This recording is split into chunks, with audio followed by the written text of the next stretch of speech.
Hey guys, I'm Brian with Hope Drums. Today we're going to take a look at the Roland TD 20 module and how to set it up with a Pintech drum kit. Now the TD 20 is not much different than our 12 that we've shown you, but a few people have emailed us wanting to know how to make the ride bell a little bit louder, so I'm going to show you how to do that today. Let's take a look at those settings and get you going. We're looking at the face of the Roland TD 20. To get to our trigger settings, we're going to press the trigger button. Notice that's going to take us to the trigger bank. We'll zoom in on that. For our kick drum, we're using trigger type KD120. For 12-inch and 14-inch Pintech drums, we're using the PD125. For the 10-inch, I'm using a PD105. My hi-hats are the VH11. My crash cymbals are the CY14C. My ride cymbal is a CY15R. And then I have a single zone Pintech Nimrod or a dingbat as a PD7 as an auxiliary input on 15. Now to get into the other settings, we're going to press F2. That takes us into basic. Okay, we'll look at our kick drum first. Our sensitivity is at 7, so threshold is at 4 with a linear curve. Now press F5 to go to advance. The scan time is at 2.0, retrigger cancel is 12, mask time is at 14.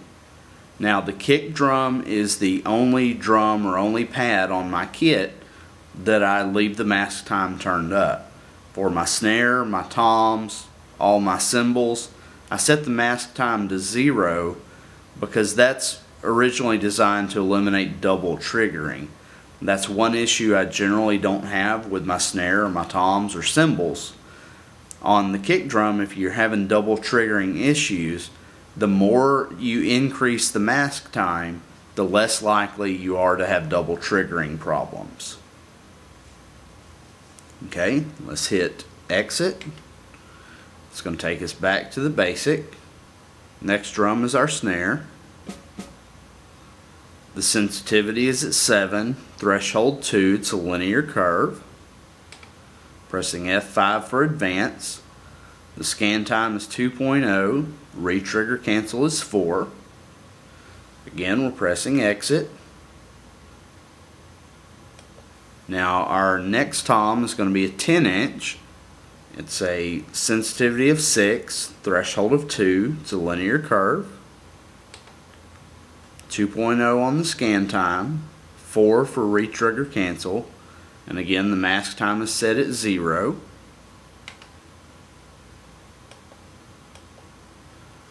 Tom 3 is actually a 12-inch tom. Okay, sensitivity is 7, threshold 2, it's a linear curve. Again, 2.0 on the scan time, 4 on the retrigger cancel, and 0 on my mask time. Okay, the next drum we're going to look at is going to be a crash cymbal. For the crash cymbal, I'm using a 16-inch dual zone Visualite, so you'll notice it's chokeable. The sensitivity is set to 4, threshold of 2, it's a linear curve. Scan time is 1.6, retrigger cancel is 6, and the mask time is at 0. The next cymbal we're going to look at is our ride cymbal. The sensitivity is set at 8, the threshold at 0, it's a linear curve. Okay, go into advance, the scan time is 1.6, retrigger cancel is 6, and the mask time is 0. Now one thing to point out, this is a dual zone ride that I'm using instead of the 3 zone. So what I want to do is press F3 to go to 3-way, and you'll notice where it says 3-way trigger, that is selected as being off. What that does is for input number 11, instead of it being an edge now, it's going to recognize that as an additional input where you can plug in a drum or an additional cymbal. If you're using a 3-zone ride, then you'll want to leave that on, of course. Now I'm going to go to F2 for the rim. Now you'll notice the rim gain is set at 2.0. You can go a little higher depending on how loud of a bell sound that you like. The rim gain is going to control your bell. And the higher you increase that, the less effort it takes to get a bell sound. So we'll bump that up, just bump it up to 3 just to take a look. Then you get a real loud, definite bell sound. And there's no right or wrong setting for that. You just set that to your playing preference. If you like a definite loud bell every time, just increase the rim gain. The next pad we're going to look at is our hi-hat. Notice it's set as a VH11. The sensitivity is 10. Threshold is 6. It's a linear curve. I'm going to press F5 for advance. Scan time is 1.6. Re-trigger cancel is 3. The mask time is 0. Okay, I'm going to exit out of that. And I'm going to hit F3 for hi-hat. Now you'll notice over here this little meter. And as I press and depress the pedal, you'll notice that goes up and down. When you select the VH11, that'll give you that wide range that you're looking for, from closed to fully open and your in-between sounds with the Pintech controller. Now the cymbals I'm using are a Visualite hi-hat with the new in-between controller.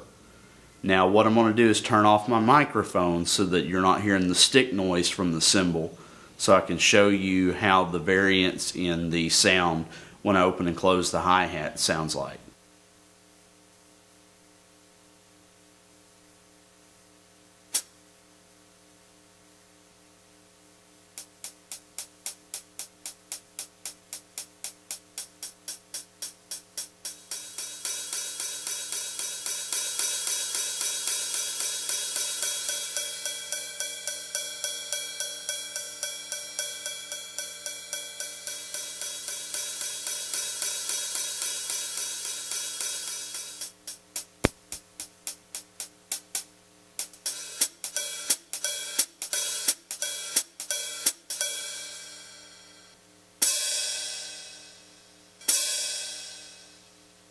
Now one thing to point out on the foot splash sensitivity, I did increase that to 10. I believe it was set at 8. 10 is the highest you can go, and that gives you the most reliable foot splash sound. Hopefully you noticed as I was messing with the hi-hat tapping, you saw that little notch going up and down. That indicates that the module is tracking whether the hi-hat cymbal is open, halfway closed, fully closed, etc. Last but not least, no kit is complete without the cowbell, so we're going to take a look at the trigger setting for a single zone bar type trigger. I'll be using a 6-inch Nimrod. Okay, I'm going to press F2 to get back to basic. Notice I have the trigger type as a PD7. Sensitivity of 8, threshold of 2, it's a linear curve. F5 for advance. Scan time of 1.2, re-trigger cancel of 2, and a mask time of 0. Now to save all of my settings, all I'm going to do is press the kit button, and we're ready to start playing. Quick and easy, that sums it up for setting up the TD20. If you do have any questions, please join us on Pintech's forum. You can access it through their website. We'd love to hear from you. Until then, take care and keep drumming.